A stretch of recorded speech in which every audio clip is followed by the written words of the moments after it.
Oke, rekan-rekan mahasiswa semua ya, selamat pagi. Assalamualaikum warahmatullahi wabarakatuh. Salam sejahtera untuk kita semua ya. Kita di pagi ini kita akan mempelajari tentang sistem produksi ya. Oke, kita akan coba untuk lihat tentang sistem produksi.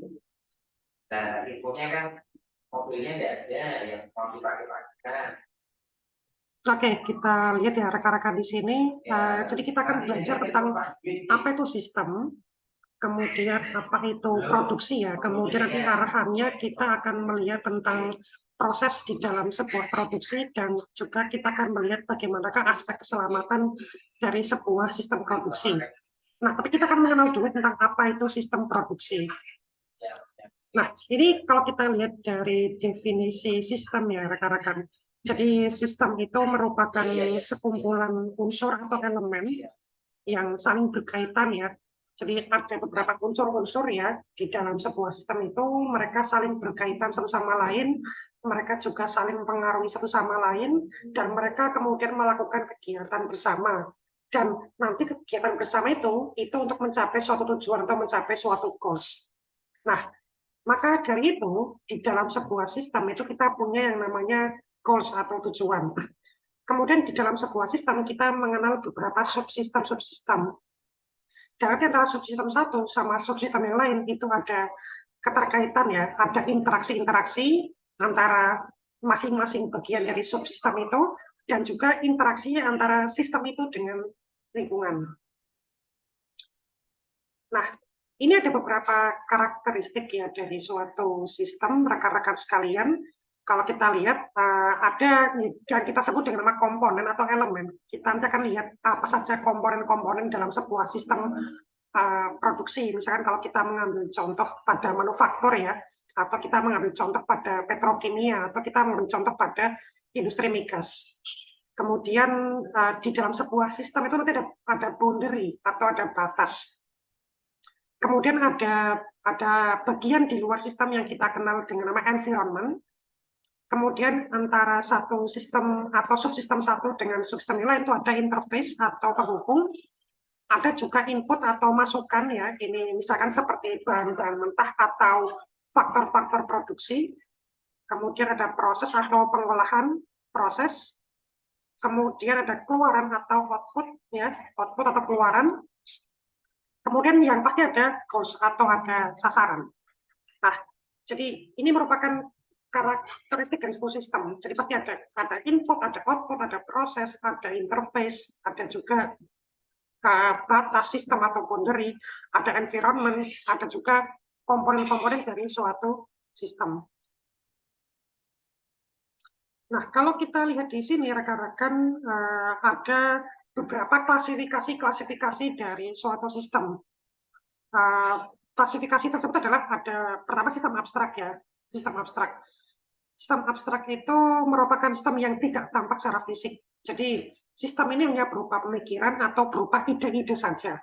Misalkan ada sistem teologi yang menggambarkan hubungan antara manusia dengan Tuhan atau antara sesama manusia dalam kaitannya dengan Tuhan gitu dalam sebuah sistem. Ya, itu sistem yang abstrak karena tidak terlihat secara fisik. Jadi hanya berupa pemikiran, hanya berupa ide-ide saja. Tapi ada juga sistem yang bentuknya fisik, ya, bentuk fisik. Jadi sistem yang berbentuk fisik ini sistem yang terlihat secara fisik dan setiap makhluk bisa melihatnya. Ini yang kita lihat sehari-hari di misalkan di dunia kerja atau di dunia industri ya. Kita punya namanya sistem komputer, kita punya namanya sistem produksi, kita punya sistem akuntansi gitu ya. Itu kita bisa lihat secara fisik.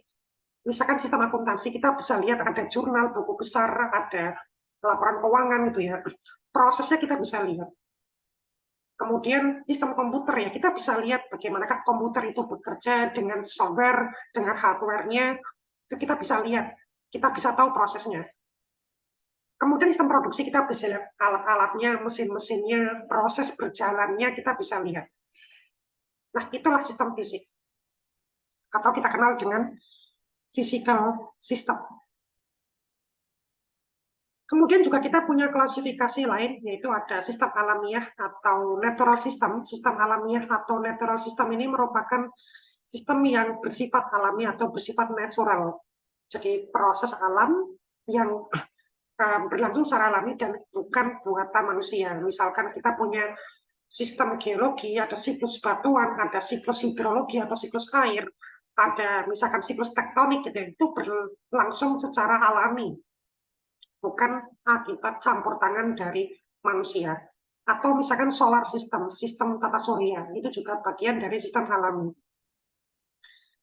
Kemudian ada juga sistem buatan manusia. Ini memang dirancang, didesain oleh manusia itu sendiri. Jadi misalkan kalau kita melihat sistem komputer atau sistem permesinan, sistem produksi di dalam sebuah industri, itu adalah human made system atau sistem buatan manusia. Kita juga punya klasifikasi seperti sistem deterministik atau deterministic system. Jadi deterministic system itu merupakan sistem yang beroperasi dengan tingkah laku yang dapat diramalkan oleh sebuah sistem deterministik. Jadi dalam sistem deterministik itu kita bisa mendeterminasi, menentukan bagaimanakah interaksi antar bagian.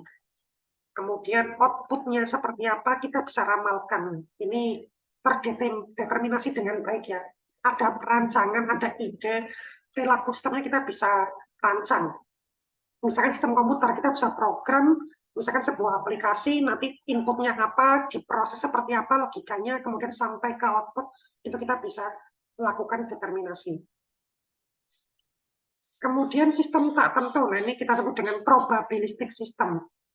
Probabilistic system itu adalah sistem yang kondisi outputnya atau keluarannya itu tidak bisa diramalkan dengan pasti karena mengandung probabilitas. Ini manusia atau sistem manusia merupakan contoh dari probabilistic system. Kita juga punya namanya closed system atau sistem tertutup dan juga open system atau sistem terbuka. Jadi ini kalau kita bicara sistem yang tertutup artinya dia tidak berhubungan dengan lingkungan. Jadi betul-betul pembatasnya itu betul-betul sangat close ya, betul-betul sangat menutupi sehingga tidak ada interaksi antara sistem itu dengan lingkungannya. Jadi benar-benar tertutup close system. Kita bisa melihat close system ini di dalam mesin-mesin, peralatan pabrik, atau misalkan pipa-pipa migas gitu, itu mereka semua material misalkan itu bergerak di dalam sebuah sistem yang tertutup dan dia tidak terlalu berinteraksi dengan lingkungan. Meskipun ada juga interaksi, tapi sangat-sangat kecil. Nah, ini closed system. Kalau open system, ini kebalikan dari closed system. Jadi, sistem ini berhubungan dan dipengaruhi oleh lingkungannya. Sehingga kemudian ketika ada open system, maka perlu ada pengendalian. Ya, ada sistem pengendalian atau kontrol sistem yang baik. Agar pengaruh-pengaruh dari luar ini itu tidak terlalu merusak atau tidak terlalu mempengaruhi bagian dari sistem itu. Jadi perlu pengendalian atau perlu kontrol. Nah, kalau tadi kita bicara tentang sistem, sekarang kita bicara tentang produksi. Jadi produksi itu kegiatan menghasilkan, ya to produce, menghasilkan apa, output ya. Jadi output atau keluaran itu yang dihasilkan dan bentuknya bisa berupa barang, bisa berupa jasa. Barang ini kan dia sesuatu yang tangible ya, kemudian jasa ini sesuatu yang intangible. Nah, produksi itu punya tujuan-tujuan. Apa tujuannya? Tujuannya jelas, pertama menghasilkan barang atau jasa, atau kedua-duanya bisa. Atau meningkatkan nilai guna barang atau jasa. Barang yang tadinya punya nilai misalkan sebesar 1, ditingkatkan nilainya menjadi 10. Jadi nilai barang atau nilai jasa itu meningkat. Tapi yang meningkat itu adalah nilainya. Kemudian meningkatkan kemakmuran ya, karena kalau orang memproduksi barang kemudian dijual, kan dia mendapatkan keuntungan, mendapatkan pemasukan, income, sehingga akan meningkatkan kemakmuran. Di dalam sebuah proses produksi itu ada orang-orang yang bekerja. Nah, orang-orang yang bekerja itu kemudian digaji, maka akan ada peningkatan kemakmuran ketika orang bekerja di dalam sebuah produksi. Misalkan ya pabrik atau misalkan UMKM atau apapun ya, hampir semua di sekitar kita tuh produksi semua. kemudian meningkatkan keuntungan. Meningkatkan keuntungan itu jelas ya, karena kita menghasilkan barang atau jasa, maka kemudian ketika kita menjualnya dengan harga yang lebih, maka kita akan mendapatkan keuntungan atau profit. Memperluas lapangan usaha itu pasti ya, pasti karena di dalam proses produksi kita melibatkan sumber daya manusia sebagai sebuah faktor produksi ya, dan di situ kita dipekerjakan, mereka bekerja di sebuah sistem, dan kemudian itu akan terjadi penyerapan tenaga kerja. Kemudian menjaga kesinambungan usaha perusahaan ya. Jadi dengan produksi berjalan terus-menerus atau berjalan dengan kontinu, maka ada kontinuitas atau kesinambungan usaha. Nah, sistem produksi ini menghasilkan produk berupa barang atau jasa ya. Dan di sini ada perubahan atau ada sebuah konversi perubahan. Jadi misalkan ada perubahan dari bahan mentah, dia berubah menjadi barang yang setengah jadi atau barang jadi. Jadi ada perubahan atau ada conversion di situ. Kemudian ada sebuah proses monitoring atau pengawasan. Jadi prosesnya diawasi, dimonitor, dan disesuaikan sesuai dengan output yang ingin dihasilkan. Ada feedback atau umpan balik, kemudian juga ada aspek random atau aspek acak yang berpengaruh di dalam sebuah sistem produksi. Dan nanti ada output atau ada keluaran-keluaran atau hasil berupa barang atau berupa jasa. Nah, ini kalau kita lihat di dalam sebuah sistem produksi ya, ini ada input ya, input yang nanti kita adjust atau kita setel atau kita sesuaikan. Untuk ini kita konversikan, ya, kita konversikan menjadi sebuah output. Ketika konversi itu berlangsung menjadi sebuah output, kita monitor, kita lakukan monitoring, kita lakukan pengawasan, kita lakukan pengecekan, kita lakukan evaluasi dan sebagainya. Di situ ada aspek random, ada probabilitas sebenarnya, ada potensi dia gagal, terjadi produk cacat, atau misalkan terjadi produk yang tidak sesuai dengan spek dan sebagainya.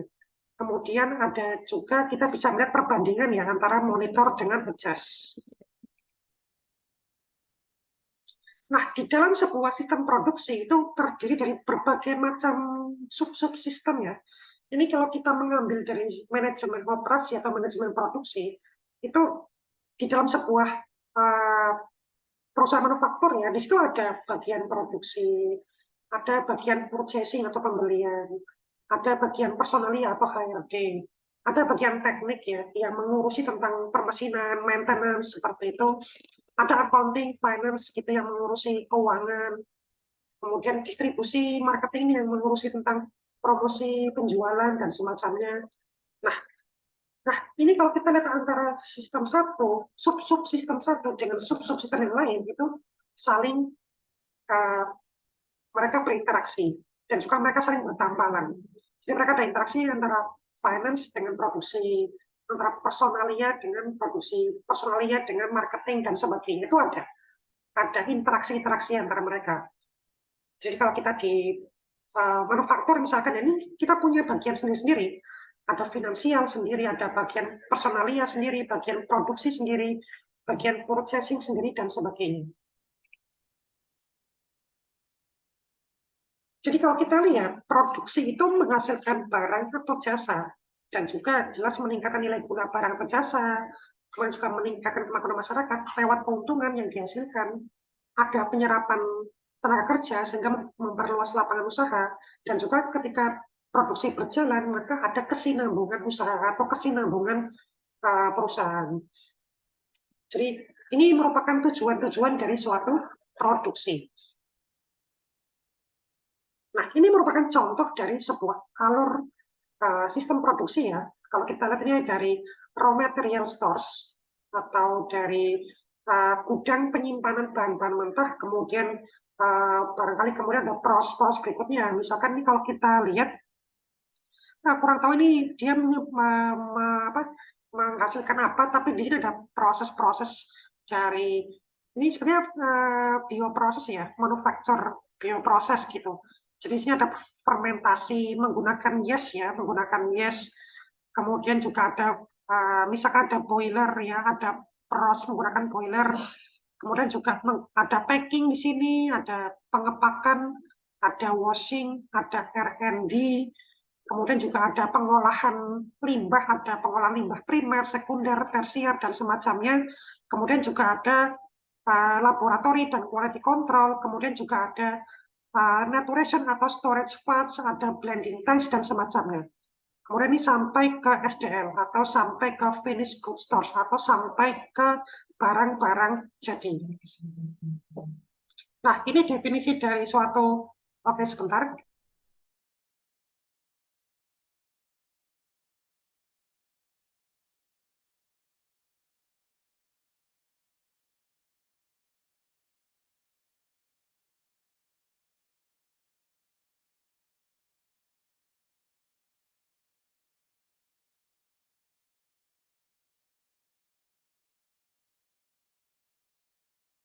Oke, terus kemudian ini adalah definisi dari produk, ya, produk. Terus kemudian dari suatu produk itu, ini definisi dari suatu produk, di mana produk itu segala sesuatu yang ditawarkan ke pasar dan dapat memenuhi kebutuhan konsumen, ya kebutuhan konsumen, dan kebutuhan konsumen ini dia bentuknya tidak cuma mengacu ya pada bentuk fisik produk, tapi juga suatu paket kepuasan yang dapat dari pembelian produk. Nah, jadi kalau kita bicara produk, produk ini dia punya aspek psikis, punya aspek fisik, punya juga aspek simbolis, dan juga aspek-aspek yang lain.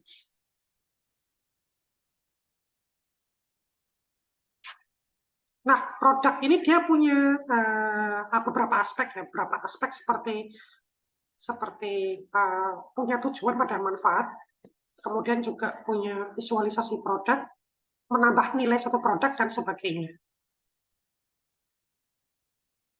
Nah, maksudnya manfaat secara psikologis gimana? Jadi salah satu manfaat psikologis dari suatu produk itu adalah menambah kepuasan atau menambah tingkat kepuasan. Atau juga memenuhi kebutuhan seperti kebutuhan jasmani dan juga kebutuhan rohani. Maka ketika secara psikologis dia terpuaskan, maka dia sudah memenuhi unsur manfaat. Kemudian visualisasi produk. Visualisasi produk itu di sini ada atribut ya, atribut. Jadi produk itu punya atribut, punya label, punya bentuk fisik, punya kualitas, punya corak, kemudian juga punya kemasan gitu ya, label gitu ya. Maka itu akan tertampil secara visual, ada mereknya gitu ya. Jadi ada misalkan produk minuman, ada botolnya, ada isinya, si minumannya, ada labelnya, ada mereknya, ada kandungan gizi dan sebagainya yang menggambarkan kualitasnya itu visualisasi dari suatu produk. Kemudian produksi juga menambah nilai produk. Jadi misalkan dengan adanya produksi maka akan bertambah, misalkan dengan kita memberi garansi ya, garansi produk, maka nanti nilai produk itu akan bertambah ketika misalkan wah dia digaransi produk ini misalkan bertahan sampai setahun ke depan.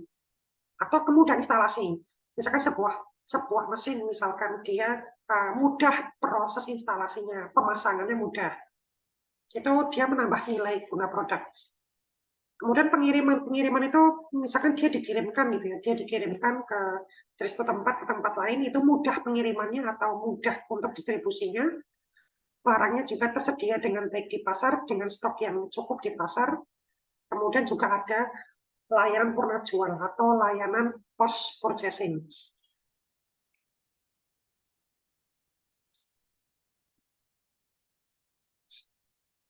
Nah, ini merupakan 6 kategori dari produk baru. Jadi pada 6 kategori ini kita punya beberapa kategori. Pertama adalah produk baru bagi dunia. Jadi produk ini harus bisa dikonsumsi oleh dunia atau dikonsumsi oleh masyarakat dari seluruh dunia. Kemudian juga ada lini produk ya. Kemudian ada tambahan pada lini produk yang sudah ada repositioning atau pemosisian kembali dari brand, dari merek, dan juga ada pengurangan biaya dari suatu produk. Nah, itu rekan-rekan di dalam sebuah sistem produksi ya. Semoga bisa menambah pengetahuan rekan-rekan mahasiswa sekalian terkait dengan sistem produksi. Sampai ketemu di kesempatan berikutnya. Terima kasih.